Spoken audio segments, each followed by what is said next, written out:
봉독하겠습니다. 야곱의 하나님을 자기의 도움으로 삼으며 여호와 자기 하나님에게 자기의 소망을 두는 자는 복이 있도다. 여호와는 천지와 바다와 그 중에 만물을 지으시며 영원히 진실함을 지키시며 억눌린 사람들을 위해 정의로 심판하시며 줄인 자들에게 먹을 것을 주시는 이시로다. 여호와께서는 갇힌 자들에게 자유를 주시는도다. 여호와께서 맹인들의 눈을 여시며 여호와께서 비굴한 자들을 일으키시며 여호와께서 의인들을 사랑하시며 여호와께서 나그네들을 보호하시며 과와 과부를 붙드시고 악인들의 길을 굽게 하시는도다. 시온아, 여호와는 영원히 다스리시고 내 하나님은 대대로 통치하시리로다. 할렐루야. 아멘. 오늘 이 시편 146편 읽은 본문은 사실 기독교의 핵심적인 그런 정신과 그런 윤리를 우리들에게 이야기해주는 기도문이다, 이렇게 얘기할 수 있죠.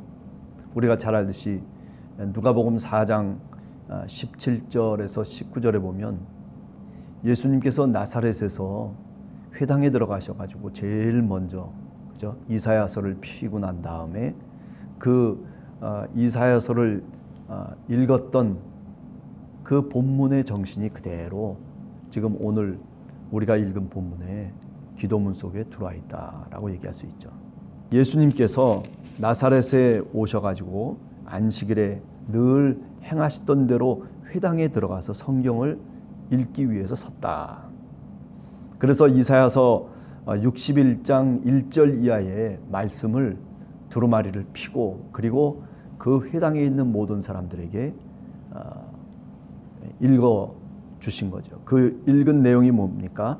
주의 성령이 내게 임하셨으니 이는 가난한 자에게 복음을 전하게 하려 하고 내게 기름을 부으시고 나를 보내사 포로된 자에게 자유를, 눈먼 자에게 다시 보게 함을 전파하며 눌린 자를 자유롭게 하고 주의 은혜의 해를 전파하게 하려 하심이니라.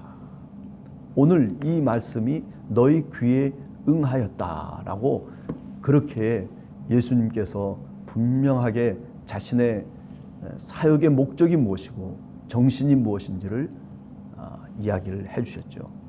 그렇습니다. 이 땅에 오신 예수 그리스도는 그 말씀대로 사셨던 분입니다.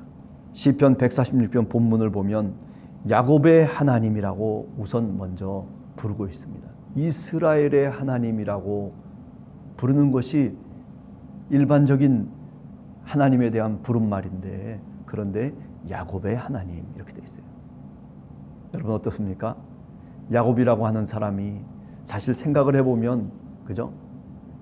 하나님의 축복을 받고 아버지의 축복을 받고 그 축복 속에 살아야 마땅한 사람이었음에도 불구하고, 그런데 자신의 욕심과 자신의 잘못된 실수를 통해서 어떻게 됐습니까? 결국 형 에서를 피해가지고 저 하란으로 외삼촌 라반의 집으로 도망가죠. 늘 했던 얘기, 우리가 창세기를 읽으면서 늘 우리가 자주 들었던 얘기죠. 20년 동안 얼마나 쓰디쓴 시간들을 보냈는지 몰라요. 그죠? 그 외삼촌 라반의 집에서 하나님이 그를 축복해 주셨어요. 2명의 아내를 얻고 2명의 여종을 얻고 그리고 11명의 아들을 얻고, 그리고 나중에 그 하란에서 나올 때, 그죠? 낙타와 그리고 양과 짐승들이 하나님이 주신 큰 복으로 풍성해졌다라고 하는 것을 알게 되죠. 자신의 고향에 돌아왔을 때 에서 형이 깜짝 놀랍니다. 이게 다 뭐냐? 그죠? 그때 그 야곱이 에서 형을 향해서 뭐라고 얘기합니까? 이게 다 주의 것입니다. 당신의 것입니다라고, 그렇게 그 모든 자기가 애쓰고 힘쓰고 그래서 그렇게 고생했던 그 시간의 모든 열매들을 다 누구에게 주게 되냐면 바로 에서 형에게 다 드리려고 하는 거죠. 나는 고향에만 돌아오면 나는 더 이상 한이 없다는 거예요. 더 이상 소원이 없다는 거예요. 야곱이 베델에서 하나님을 만나지 않습니까? 피신하고 도망가면서 지치고 쓰러져 있는 그 길가에서 돌베개를 베고 잠을 자면서 거기서 깨달은 게 있어요. 그 신앙의 깨달음이 뭐냐면은 바로 여기가 하나님의 집이구나. 아브라함과 이삭의 집에만 하나님이 계신 것이 아니라, 그죠? 내가 살아가는 삶의 길 그 어디에도 하나님은 나와 함께 동행하신다라고 하는 임마누엘 하나님을 그때 고백한 거죠. 이게 창세기에서 처음 하나님에 대한 간절한 고백, 신앙 고백을 야곱이 베델에서 하고 있는 거죠.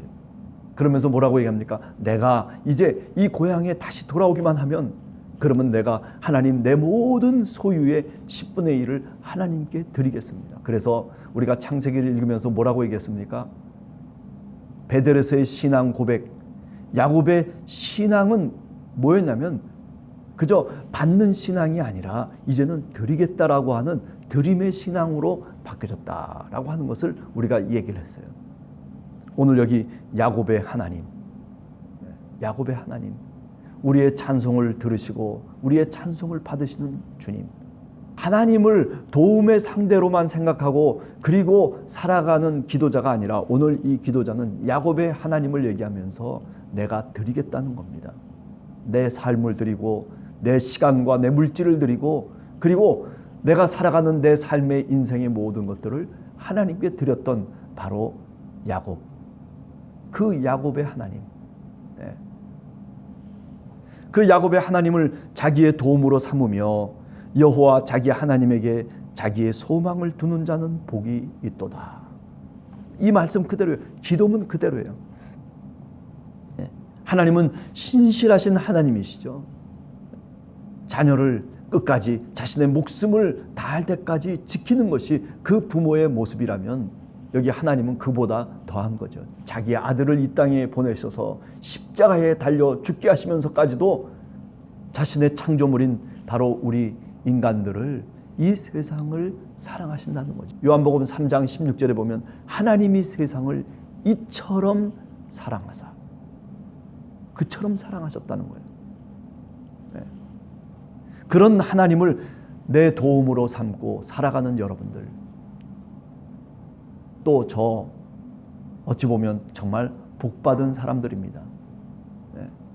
그저 내가 돈을 많이 벌어서 그래가지고 큰 열매를 거둬들이는 것만이 복이 아니라 이렇게 여호와 하나님, 야곱의 하나님을 내 도움으로 삼고 오늘 또 살아가고 있다는 것 자체가 이게 하나님이 주신 은혜 아니고서는 설명할 수 없는 거죠. 세상은요, 우리가 사는 그 삶의 시간 속에서만 끝나는 것이 아니에요. 죽고 나면 우리가 하나님 앞에 다 누구나 가서 헤아림을 받게 됩니다. 성경이 우리들에게 얘기하는 것은 바로 그때를 준비하라는 거죠. 그때가 분명히 있다는 거예요. 우리가 그냥 육체로만 있는 인간이 아니라 우리는 영혼을 지니고 살아가는 그런 하나님의 피조물이라고 하는 거죠. 그만큼 책임이 있고 그만큼 하나님을 찬양하고 하나님께 예배해야 되는 그런 의무와 그런 신앙을 하나님께서는 우리에게 요구하고 있다는 것이죠. 그렇습니다. 여호와 자기 하나님에게 소망을 두는 자는 복이 있도다. 누가 복이 있는 자냐? 바로 하나님께 소망을 두는 자예요. 어려운 일이 있을 때 하나님께 소망을 두고 하나님께 기도하고 하나님을 찾는 사람이, 그 사람이 소망의 사람이고 그 사람이 바로 복된 사람인 것입니다. 여러분들이나 저나 그래요. 오늘 살아가는 삶이 그렇게 만만한 세상이 아니잖아요. 어찌 보면 하나님의 뜻대로, 하나님이 움직이는 대로 이 세상이 그렇게 나아가면 얼마나 좋겠습니까? 성경이 말하는 대로 살아가고 성경이 말하는 대로 온 땅에 있는 사람들이 하나님의 영광을 돌리면서 살아가면 얼마나 아름다운 세상이겠어요. 그러나 우리가 경험하고 우리가 만나는 세상은 그렇지가 않잖아요. 그죠?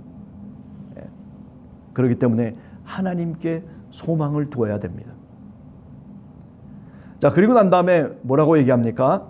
억눌린 사람을 위해 정의로 심판하시며 줄인 자들에게 먹을 것을 주시는 바로 그런 하나님이시다. 세상에는요, 억눌린 사람들 얼마나 많습니까? 예? 자존심을 다 놓고 살아가는 사람들도 많고, 자존심이 상하고 자기 마음이 상처를 받고, 그리고 억눌림 속에서 어떤 사람은 자신의 목숨을 끊어버리는 사람들도 있어요.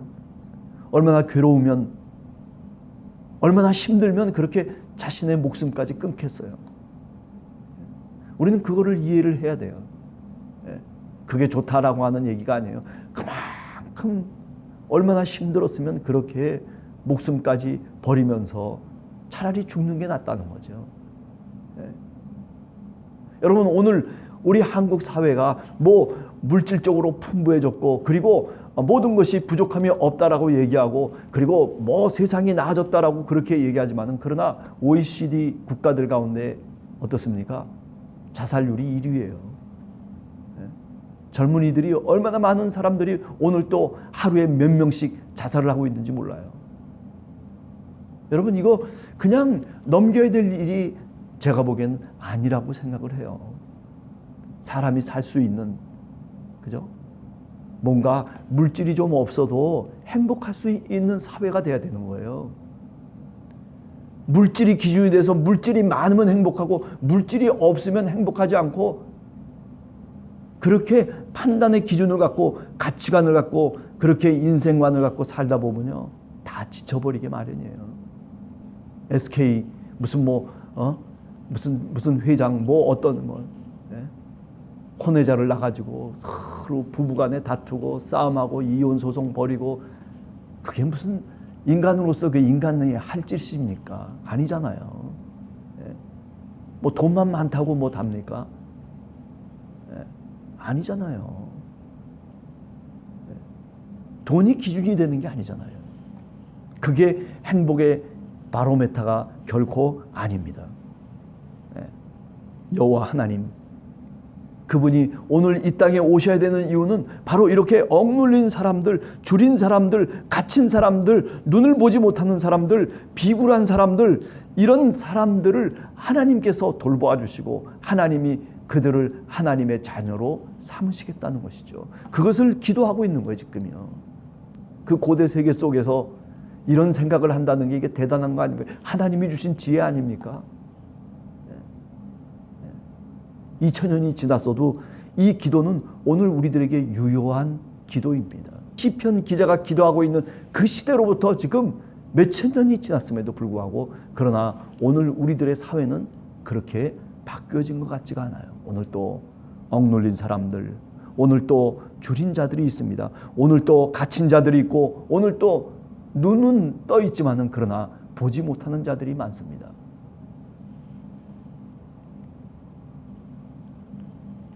나그네와 고아와 가부가 오늘 또 그저 우리들 주변에 얼마나 많은지 모릅니다. 보호받아야 될 사람, 그리고 지켜줘야 될 사람, 그리고 사랑을 주어야 될 사람, 그리고 자유를 선언해야 될 사람. 그죠? 정치 사회적으로 우리가 생각을 해보면 그렇습니다. 예수 그리스도가 나사렛에서 이사야 61장 1절 이하를 피면서 그렇게 외쳤던 그 첫 번째 취임 설교와 오늘 우리 시대 속에서 오늘 우리들도 그 성경의 두루마리를 펴서 사실은 예수 그리스도가 읽었던 바로 그 본문을 오늘 또 우리가 읽어야 됩니다. 아니, 그것이 오늘 우리 시대 속에도 유효하다는 것을 우리가 분명히 명심해야 됩니다. 오늘 이 기도자는 바로 그런 나사렛 예수가 그렇게 바라고 목적했던 바로 그런 사회를 우리들에게 달라고 간절하게 기도하고 있는 거죠. 이게 현실과 동떨어진 기도가 결코 아닙니다. 오늘 예수 그리스도가 오늘 이 땅에 오셔야 되는 이유가 바로 아직도 이런 사람들이 아직도 이렇게 살아가고 이렇게 어렵게 힘들게 살아가는 이웃들이 있기 때문에 그렇습니다. 오늘 하루를 사시면서 이웃을 위해서 힘든 삶과 지친 삶 속에 눈물을 흘리며 살아가는 이웃들이 옆에 있다는 것을 기억하면서 기도하는 여러분과 제가 되기를 간절히 소원합니다. 같이 기도하겠습니다.